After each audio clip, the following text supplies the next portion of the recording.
আসসালামু আলাইকুম। আমরা আসছি ভূমিহীন দক্ষিণ পানিশাল ভূমিহীন বহুমুখী কল্যাণ সমিতির অফিসে। এখানে দেখতেছি অনেক লোকজন, অনেক মুড়ি খাদ্য এগুলো তারা কি করতেছে, আমরা একটু তাদের কাছে সাথে কথা বলি। ভাইজান, আপনারা এখানে কি করতেছেন? আমরা ভাই বন্যাবাসীদের জন্য তাদের জন্য কিছু ত্রাণ বিতরণ করতেছি। আমাদের তোমার সময় সামর্থ্য নাই, তারপর আমরা যেতে পারতেছি ভাইয়া, ইনশাল্লাহ তাদের জন্য চেষ্টা করতেছি। আপনাকে ধন্যবাদ। দেখুন, অনেক প্রায় 500 জন লোকের খাবার তারা রেডি করতেছে। দেখুন আপনারা,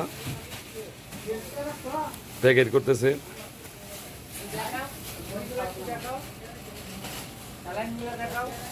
সব দেখো সব ও, আবার স্যালাইনও দিবেন আপনারা? আর পানি, আর কি কি আইটেম আপনাদের? স্যালাইন পানি, তারপর কিছু ওষুধের ব্যবস্থা করতেছি। আচ্ছা, বিস্কুট